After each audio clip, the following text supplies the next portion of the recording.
La guerre en Iran continue de fracasser l'économie mondiale dans ses moindres recoins.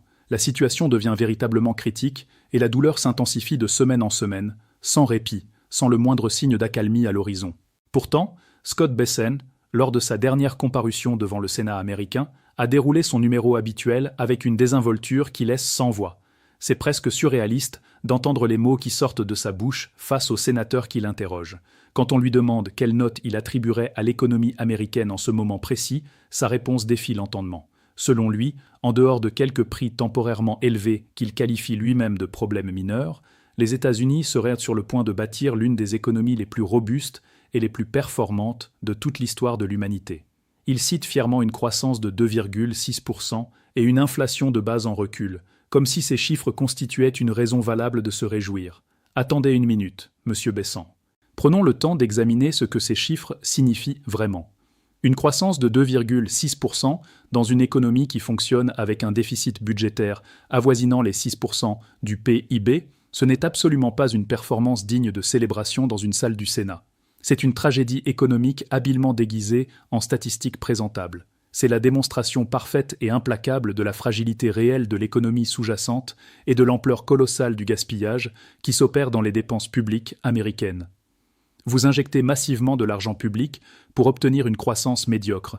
C'est exactement la définition d'une économie qui perd de sa substance. Et puis Bessent a discrètement admis quelque chose de très significatif, presque en passant, comme s'il espérait que personne ne relèverait la chose. Son fameux plan dit 3-3-3, cette grande promesse censée redresser les finances américaines, est en train de s'effondrer sous le poids des réalités. Il considère désormais qu'il n'y a plus qu'une chance sur deux d'amener le déficit budgétaire sous la barre des 4% du PIB d'ici la fin du mandat de Trump. Son objectif initial de 3% de déficit s'évapore comme neige au soleil et atteindre 3% de croissance réelle du PEB d'ici 2028 relève désormais, selon ses propres mots, du pile ou face. Voilà où en est le plan économique de l'administration Trump, un pile ou face. Les fondamentaux de l'économie américaine ne sont tout simplement pas en bonne santé, et les chiffres bruts ne laissent aucune place à une lecture optimiste. La dette fédérale rapportée au PIB approche dangereusement les 100%. Les paiements d'intérêts en proportion du PIB frôlent des niveaux historiques jamais atteints, dépassant largement les 3% annuels. Ces intérêts que les États-Unis versent chaque année sur leurs propres dettes représentent une somme astronomique qui ne génère strictement aucune richesse réelle. Ce ne sont pas les chiffres d'une économie qui prospère et qui peut se permettre de donner des leçons au reste du monde. Ce sont les chiffres d'un système sous tension qui cherche à gagner du temps. La seule véritable béquille qui maintient encore debout la demande de dollars en ce moment, c'est la bulle de l'intelligence artificielle et l'euphorie collective autour des introductions en bourse imminentes, notamment SpaceX et les grandes enseignes du secteur technologique. Ces IPO très attendus drainent des flux de capitaux considérables vers les actifs américains et maintiennent artificiellement une demande de dollars qui, sans cela, se retrouverait en sérieuse difficulté. Si ce train de l'enthousiasme venait à dérailler, si la bulle de l'IA commençait à se dégonfler, ou si ces introductions en bourse décevaient les attentes, la demande de dollars se retrouverait immédiatement dans une position très précaire. Et les marchés commencent déjà à flairer cette fragilité. Broadcom est venu en apporter la preuve éclatante et brutale.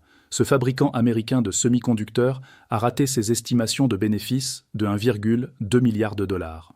Un écart certes significatif, mais pas catastrophique en valeur absolue pour une entreprise de cette envergure. Pourtant, son action a chuté de 15% en une seule et unique séance. Une seule entreprise, un seul raté par rapport aux prévisions des analystes, et 15% de la capitalisation boursière totale s'est évaporée en une nuit. Des dizaines de milliards de dollars de valeur détruits en quelques heures. Et ce qui est encore plus révélateur, c'est que cet effondrement isolé a déclenché un mouvement de vente massif et généralisé sur l'ensemble du Nasdaq. Le grand indice technologique américain a reculé de plus de 1% parce qu'une seule société n'a pas atteint les objectifs que des analystes avaient eux-mêmes établis. Réfléchissez une seconde à ce que cela signifie concrètement.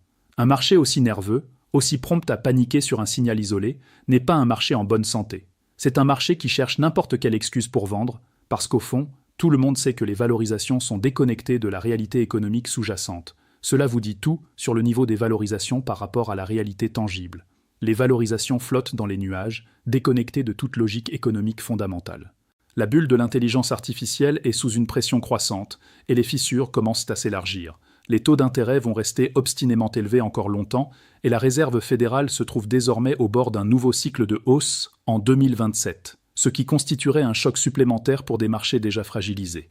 Les entreprises américaines de semi-conducteurs commencent par ailleurs à se cannibaliser mutuellement dans une compétition de plus en plus féroce pour un marché domestique qui ne peut pas absorber indéfiniment leur production croissante. Entre Nvidia, AMD, Broadcom et Intel, il n'existe qu'un nombre limité de puces qu'on peut écouler sur le territoire américain, surtout quand le marché chinois, qui représente à lui seul environ 50% de la demande mondiale totale de semi-conducteurs, est pratiquement hermétiquement fermé aux entreprises américaines en raison des restrictions à l'exportation. C'est une contradiction stratégique fondamentale que l'administration américaine a créée elle-même et dont elle commence seulement à mesurer les conséquences économiques réelles. Et pendant ce temps, de quoi Trump se préoccupe-t-il publiquement ? Il se vante du projet de rénovation du Lincoln Memorial et de la hauteur impressionnante des gratte-ciel américains comparés à ceux du reste du monde. Fort bien, c'est certainement très photogénique pour les réseaux sociaux. Mais quelqu'un peut-il m'expliquer en quoi l'architecture du centre de Washington concerne l'économie américaine qui se désintègre lentement mais sûrement ? Le décalage entre la communication politique et la réalité économique ne pourrait pas être plus flagrant. Ce n'est pas seulement l'économie américaine qui subit ces pressions. La crise de l'inflation et du pétrole est en train de ravager les devises du monde entier, frappant les économies les plus vulnérables avec une violence particulière. Et la première grande victime identifiable est le won sud-coréen. La monnaie de la Corée du Sud a plongé à son niveau le plus bas depuis 2009, nous ramenant au niveau de stress de la grande crise financière mondiale. Nous sommes donc revenus à des niveaux que le monde n'avait pas connus depuis l'effondrement de Lehman Brothers, et nous voilà désormais pris dans un cercle vicieux particulièrement redoutable qui s'auto-alimente et s'amplifie à chaque tour. Le mécanisme est implacable dans sa logique. La crise énergétique déclenche une pression sur les détenteurs de won qui cherchent à se débarrasser de leur devise. Le won chute davantage sous l'effet de ces ventes. Un won plus faible renchérit mécaniquement les importations d'énergie libellées en dollars. Des importations d'énergie plus coûteuses amplifient les doutes sur la santé de l'économie coréenne, ce qui provoque encore plus de ventes de won. Et le cycle recommence inlassablement, chaque tour aggravant le précédent. La Corée du Sud est une économie essentiellement manufacturière, fortement dépendante des importations d'énergie et des exportations industrielles. Elle est donc structurellement vulnérable à exactement ce type de choc. Ce qui rend la situation particulièrement troublante et presque paradoxale, c'est que la bourse coréenne, le Kospi, a simultanément connu un rallye d'une ampleur historique. La devise s'effondre pendant que les marchés actions s'envolent vers des sommets. Ces deux dynamiques contradictoires ne peuvent pas coexister indéfiniment. À un moment ou à un autre, l'une d'elles doit céder. Et généralement, quand une devise et des marchés actions envoient des signaux aussi divergents, c'est le marché actions qui finit par rejoindre la réalité que la devise avait déjà anticipée. Les investisseurs étrangers ont d'ailleurs été vendeurs nets d'actions coréennes tout au long de 2026, liquidant pour au moins 60 milliards de dollars d'actifs coréens selon les estimations disponibles. C'est une somme considérable qui témoigne d'une défiance profonde de la communauté financière internationale envers les perspectives de l'économie coréenne. La raison de ces sorties massives de capitaux est une double peur parfaitement rationnelle. D'abord, le marché actions lui-même ressemble de plus en plus à une bulle dont la valorisation ne correspond pas aux fondamentaux économiques réels. Ensuite, si la devise continue de s'effondrer, les investisseurs étrangers vont encaisser une double perte. Leurs rendements boursiers exprimés en won seront en grande partie anéantis par la dépréciation de la monnaie au moment de la conversion vers leur devise d'origine. C'est le pire scénario possible pour un investisseur étranger. Le ministre des Finances coréen a bien sûr promis d'intervenir avec détermination sur les marchés des changes pour enrayer la chute du won. Ces déclarations ont été faites avec beaucoup de conviction, mais l'histoire des interventions de change nous enseigne une leçon claire et répétée. Elles affichent un bilan particulièrement décevant quand les fondamentaux économiques jouent contre vous. Et en ce moment, absolument tous les fondamentaux jouent contre la Corée du Sud. La crise énergétique, la dépendance aux exportations dans un contexte de demande mondiale incertaine, la fragilité du marché actions, les sorties de capitaux étrangers, tous ces facteurs poussent dans le même sens et aucune intervention verbale ou même monétaire ne peut durablement renverser cette dynamique. Le Kospi a progressé de plus de 220% sur la dernière année. Pour mettre ce chiffre en perspective, c'est le niveau de gain caractéristique d'une bulle spéculative comparable à celle des valeurs technologiques de la fin des années 1990. Ce type de progression verticale sur un seul indice national, dans un contexte économique aussi incertain, ressemble davantage à une frénésie spéculative qu'à une véritable création de valeur économique. Si la devise continue de se déprécier, les sorties de capitaux vont s'accélérer encore davantage, et ces sorties amplifiées pourraient précipiter exactement le krach boursier que tout le monde cherche à éviter par tous les moyens disponibles. Voilà pourquoi la situation coréenne concerne directement les États-Unis, et pas seulement de manière abstraite ou théorique. La Corée du Sud détient plus de 130 milliards de dollars en bons du Trésor américain. Elle dispose également de plus de 400 milliards de dollars de réserves de change totales, une grande partie étant libellée en dollars américains. Si la Corée est contrainte d'intervenir activement pour défendre son won sur les marchés des changes, elle devra nécessairement vendre des dollars pour racheter sa propre monnaie, ce qui signifie inévitablement déverser des actifs libellés en dollars sur un marché déjà encombré de vendeurs cherchant à réduire leur exposition. Dans tous les cas de figure envisageables, le dollar en prend un coup supplémentaire et les marchés obligataires américains font face à un vendeur de taille considérable qui entre sur un marché où la pression vendeuse est déjà très forte. Et au Japon, une autre bombe à retardement est sur le point de s'enclencher. Et cette fois, les conséquences potentielles pourraient être véritablement dévastatrices à une échelle qui dépasse largement les frontières japonaises. Nous avons déjà évoqué les tentatives précédentes d'intervention sur le marché des changes japonais. Ces tentatives n'ont pas fonctionné, et les données sont là pour en apporter la preuve irréfutable. Le yen est retombé à 160 face au dollar. Le Japon est replongé dans une crise monétaire en bonne et due forme, celle-là même dont il pensait être sorti après ses interventions précédentes. Le pays a dépensé un montant record de 73 milliards de dollars au cours du seul mois dernier, uniquement pour tenter de soutenir sa devise sur les marchés internationaux. Les autorités japonaises ont vendu des dollars, acheté des yens, mobilisé leurs réserves de change avec une détermination affichée. Et ça n'a pas fonctionné. La monnaie est revenue exactement là où elle était avant l'intervention, comme si les dizaines de milliards dépensés n'avaient jamais existé. Quand vous dépensez 73 milliards de dollars et n'obtenez aucun résultat durable, cela vous dit quelque chose de fondamental et d'incontournable. Les forces qui tirent le yen vers le bas sont structurellement plus puissantes que n'importe quelle intervention de change, aussi massive soit-elle. Et ces forces trouvent toute leur origine dans la même source unique, la crise énergétique déclenchée par la fermeture du détroit d'Ormuz et ses conséquences sur les marchés pétroliers mondiaux. Le Japon est l'économie développée la plus exposée au monde à ce type de choc énergétique externe.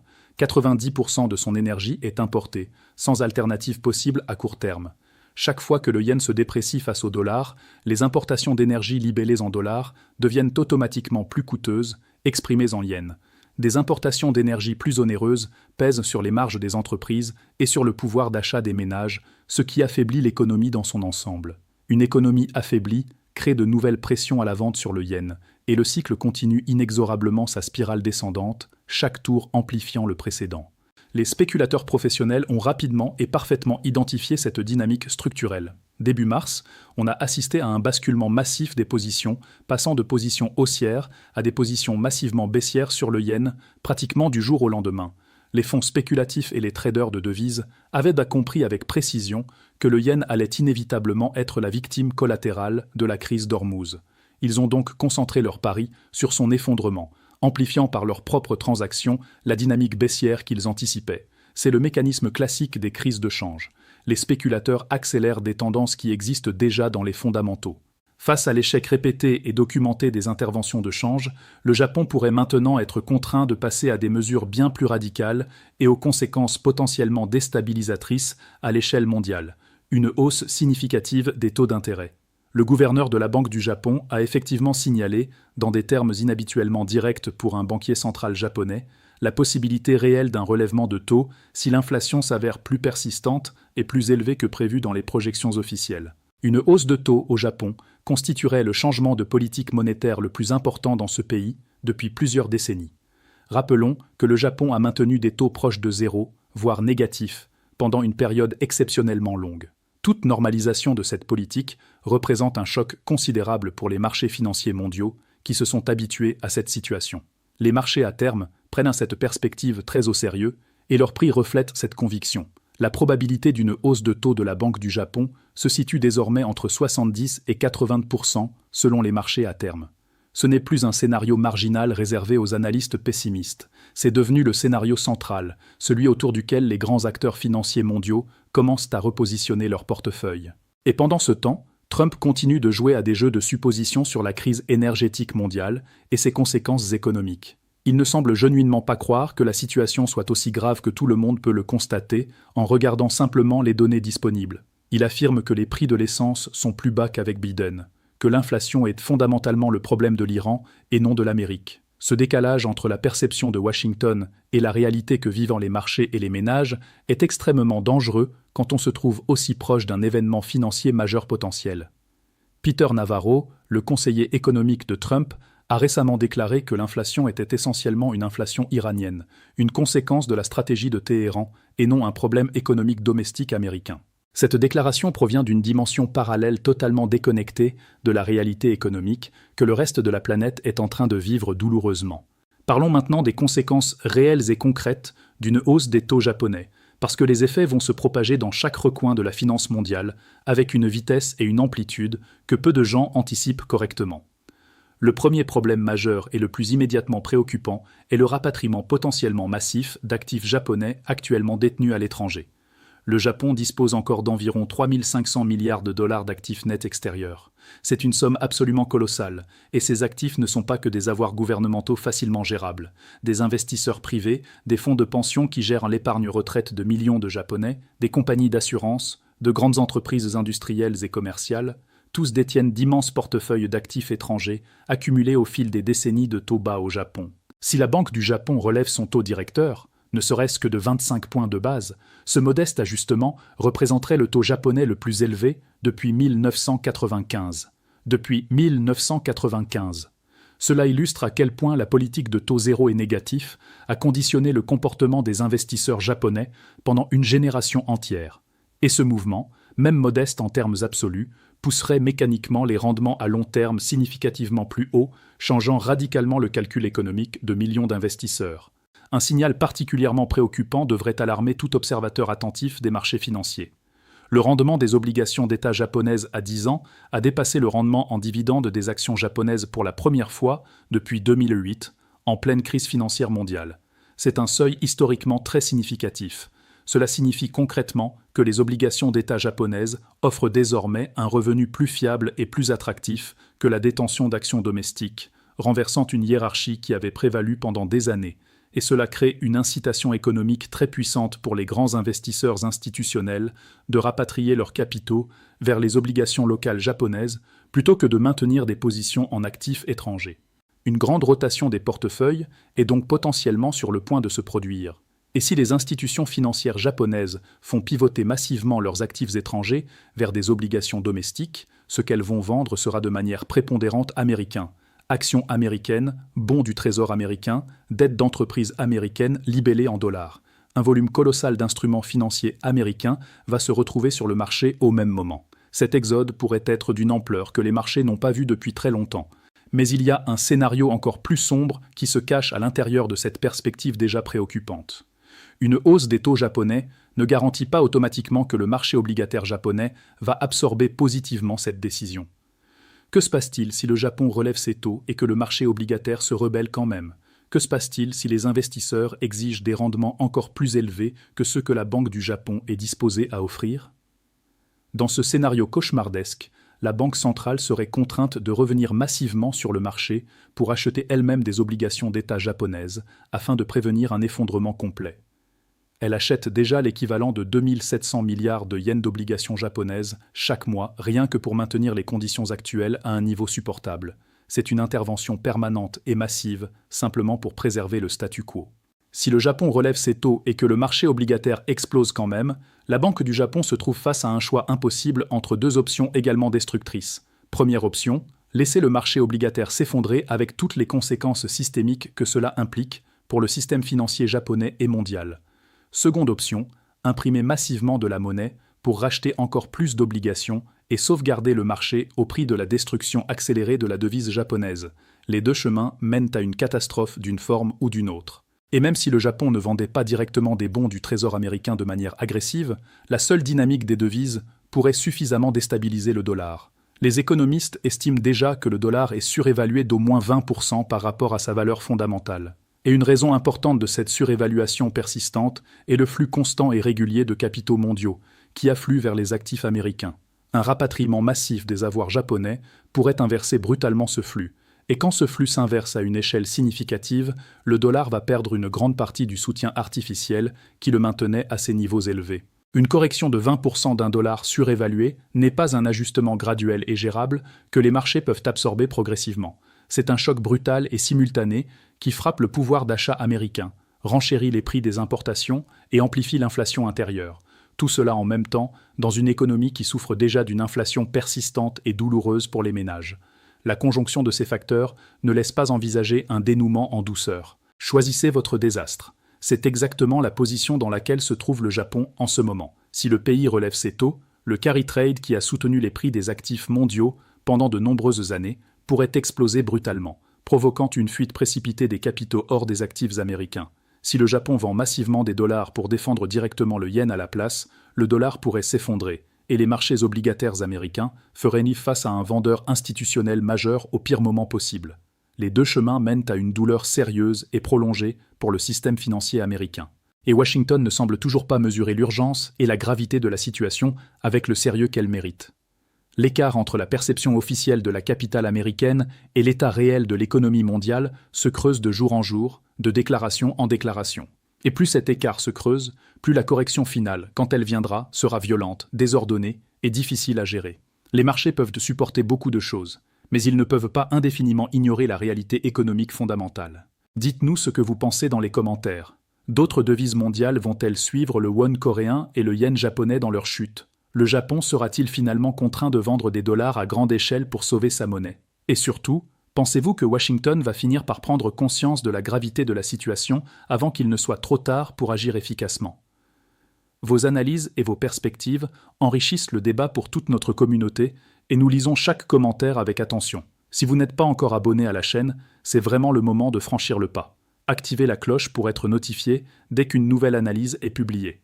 Partagez cette vidéo avec ceux qui veulent comprendre ce qui se joue vraiment dans les coulisses de l'économie mondiale, loin des discours rassurants et des statistiques soigneusement sélectionnées. On se retrouve très bientôt pour la suite. Restez informés, restez vigilants et surtout restez en sécurité.